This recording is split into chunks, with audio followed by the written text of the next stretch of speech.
Assalamualaikum Bu Hanis. Waalaikumsalam Mas DM. Terima kasih ya udah masuk ke room Zoom-nya Bu Hanis. Iya Bu, Gimana kabarnya hari ini? Alhamdulillah baik Bu. Hari ini kegiatannya apa Mas DM di rumah?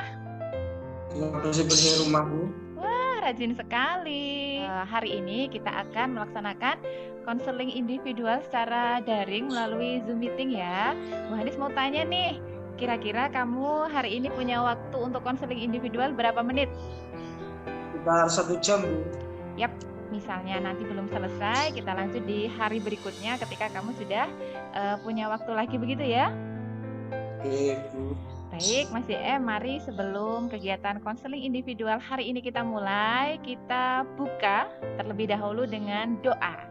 Oke, baik, berdoa dimulai.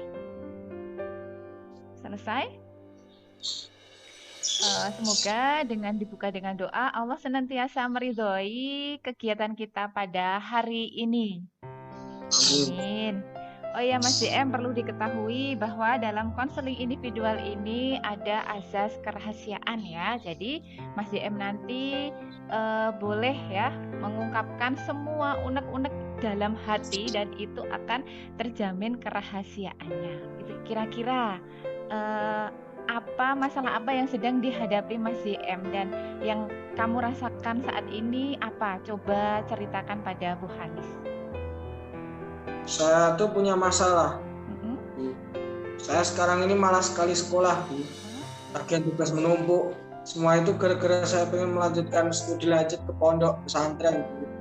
Tapi sepertinya orang tua tidak setuju. Pondok? Ya, pondok pesantren Bu. Dulu saya pernah ke sana. Ada tetangga yang mondok di sana. Oke, pondok pesantren di mana itu Mas YM? Di Tegal Bu. Tapi sepertinya orang tua tidak setuju. Oh begitu, coba ceritakan pada Bu Hanis kok bisa orang tua itu tidak setuju. Iya Bu, nggak dibolehin orang tua. Bapak saya kan kerja di TNI AL, pulang 3 bulan sekali. Maunya bapak itu saya di sekolah di rumah sambil nemenin ibu dan adik. Jadi kamu sudah bilang ke orang tua, terlebih ke bapak terkait keinginanmu untuk melanjutkan ke pondok pesantren Tegal itu? Ya sebenarnya belum Bu, soalnya pasti bapak melarang. Saya nggak berani, bapak saya pasti marah-marah. Dengan kata lain, kamu takut bicara ke bapak terkait keinginan kamu melanjutkan studi ke pondok Tegal? Ya Bu. Begitu, Bu Hanis ingin tahu nih, kamu dengan memendam perasaanmu itu kira-kira mengganggu belajar kamu atau tidak? Iya Bu, nilai PAT saya kemarin nilainya turun. Saya tidak bersemangat dan tugas-tugas dari guru menumpuk dikerjakan. Nilai kamu turun? Iya Bu, turun parah. Wah, kalau boleh Ibu tahu, apa kamu merasa nilai turun parah itu gara-gara kamu memendam keinginan pada orang tuamu itu? Iya Bu, sangat. Sangat? Dan kamu pengen ngomong sejujurnya begitu ya? Iya Bu, tapi nggak berani. Karena menurut kamu, bapakmu pasti akan menolak dan marah. Iya Bu. Nah, rencana kamu sendiri gimana Mas JM? Pengen ngomong terkait ke Pondok Tegal itu saat ini, apa nanti saja ketika lulus? Sepertinya nanti saja Bu, saya udah takut duluan. Berarti pada intinya kamu tetap pengen ngomong jujur kan? Iya sih, tapi nggak berani Bu. Oke, misalnya mungkin kamu tidak ngomong, tapi kamu tahu tidak konsekuensi misal tidak berani ngomong itu tadi. Contohnya, kamu tadi kan menjadi malas-malasan, nilai turun, tugas-tugas menumpuk. Iya sih, dulu bapak dan ibu pernah rasan-rasan Bu. Bapak pengen saya di rumah aja sambil nemenin ibu. Itu yang bikin saya jadi malas mengungkapkan. Jadi kamu merasa dan menyimpulkan bahwa orang tuamu itu tidak ngebolehin kamu untuk melanjutkan studi lanjut ke Pondok Tegal itu? Iya Bu. Lalu semua itu membuatmu semakin ciut dan takut seperti itu? Iya. Padahal kamu dalam memendam beban, perasaan itu ada beban, ada kecemasan dalam hatimu ya? Ya Bu. Oke, kalau pondok pesantren di dekat rumah saja bagaimana Mas YM? Jadi tidak di Tegal. Jadi kamu kan bisa tuh dekat dengan ibu, dekat dengan adik seperti itu. Saya maunya di Tegal Bu. Sudah seret. Dulu saya ngantar tetangga dan hati rasanya sudah cocok. Dekat rumah ataupun di tempat jauh, namanya pondok tetap boarding Bu. Oh Jadi iya. tidak bisa pulang. Oh iya ya, oke. Bu Hanis tegaskan lagi nih. Jadi sebetulnya ada keinginan untuk pengen ngomong kan? Ada Bu, tapi nggak berani. Nah sebetulnya kamu itu pengen ngomong sekarang apa nunggu nanti saja Mas YM? Ya pengen ngomong sekarang, tapi saya beraninya ngomong sama ibu. Kalau sama bapak nggak berani. Saya nggak terlalu dekat dengan bapak Bu. Bapak juga TNI, jadi melihat wajahnya saja sudah segan. Oh begitu, oke. Bu Hanis paham perasaan kamu ya. Padahal kan sekarang Mas YM ini sudah mau kelas 9 kan. Tentu juga Mas YM ini ingin nanti tanpa beban menjalani KBM di kelas 9 ya. Ya betul Bu. Nah kamu nggak pengen ngomong minimal dengan ibumu seperti itu. Jadi nanti biar ibumu yang membantu ngomong keinginanmu ke bapak. Pengen Bu. Tanya itu ide yang bagus.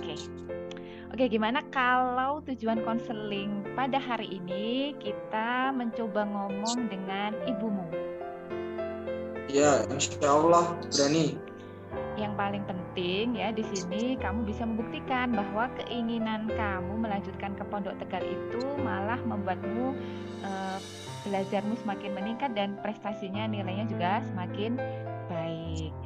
Baik, sekarang mari kita sama-sama membicarakan dan mendiskusikan bagaimana solusi terbaik agar kamu bisa berani ngomong ke orang tua. Siap? Siap Bu. Baik. Nah, dalam konseling ini Bu Hanis akan menggunakan pendekatan rasional emotif behavior terapi. Pada kesempatan ini Bu Hanis akan menjelaskan apa itu rasional emotif behavior terapi. Di model ini ada mekanisme A, B, C, D, E, F. Mekanisme prinsip A, B, C, D, E, F ya merupakan singkatan dari A. A itu adalah antecedent event, singkatan yaitu permulaan melakukan sesuatu. A ini didapat dari B.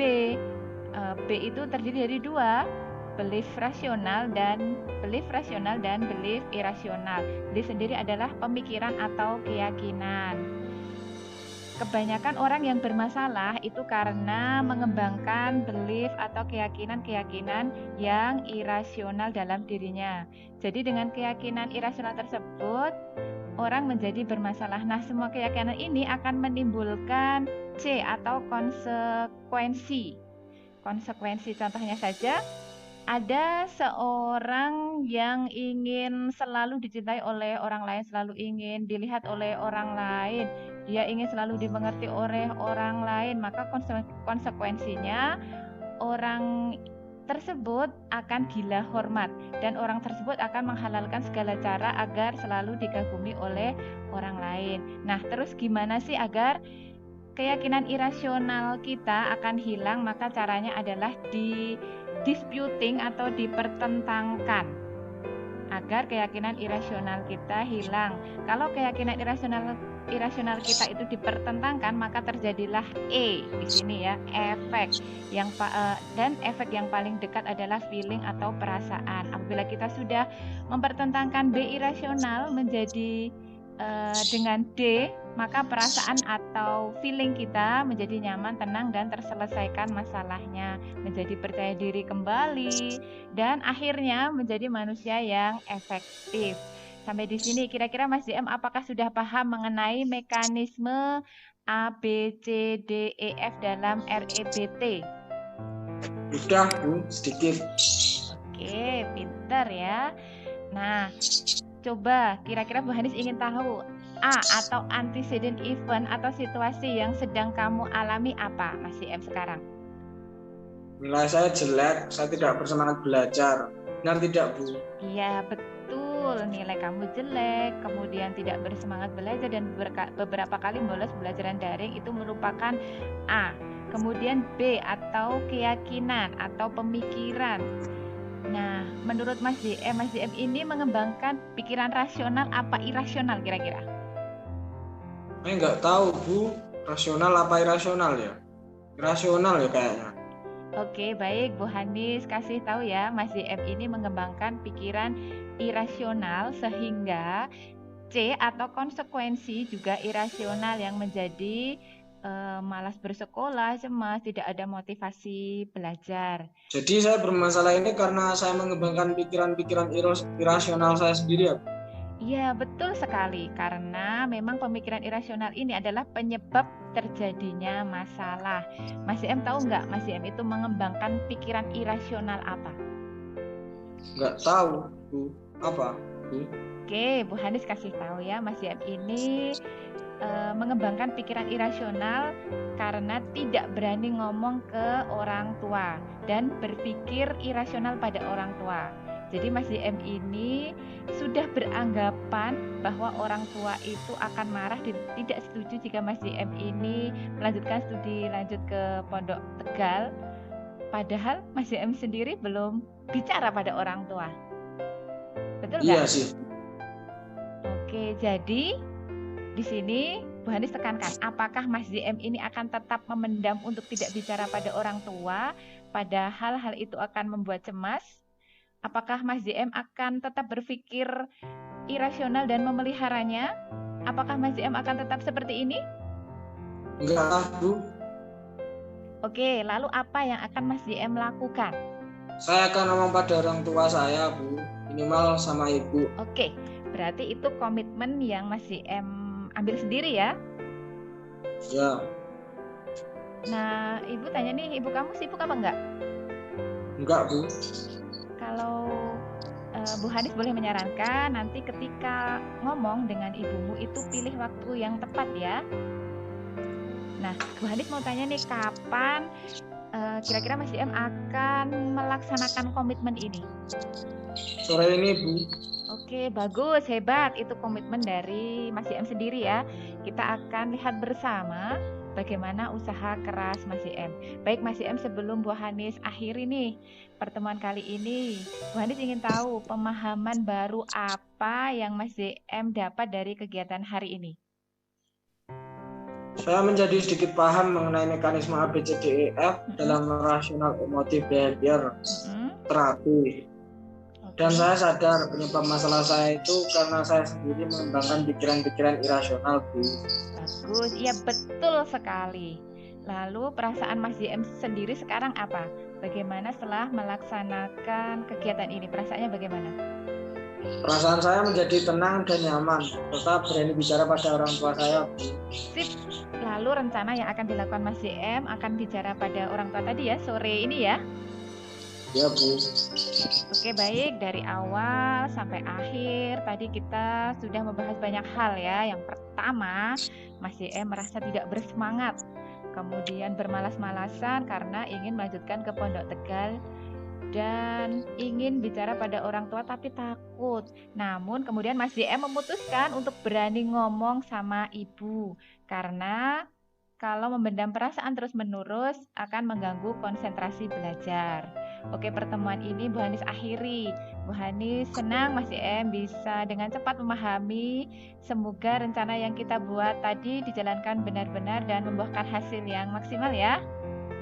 Amin. Kita jumpa lagi di lain kesempatan. Nanti Bu Hanis akan menanyakan apakah sudah Mas JM melakukan komitmen tadi atau belum, oke? Oke, Bu. Terima kasih, Bu. Oke. Baik, nanti setelah kegiatan ini Bu Hanis seperti biasa akan mengirimkan ke WA Mas JM terkait link LKPD lembar kepuasan dan evaluasi hasil terkait pelaksanaan konseling individual pada hari ini. Sebelumnya berikut Bu Hanis akan jelaskan terlebih dahulu mengenai isi dari link tersebut. Ini adalah LKPD konseling individu. Nanti seperti biasa Mas YM ini menuliskan nama, kelas, kemudian ada pertanyaannya hanya 5 dan dijawab dengan ini ya, apa namanya? Sejujurnya, bagaimana perasaanmu setelah mengikuti kegiatan konseling individu ini? Nah, perasaannya seperti apa? Yang kedua, nanti Bu Hanis juga akan kirimkan link kepuasan konseling. Kemudian yang ketiga adalah evaluasi hasil.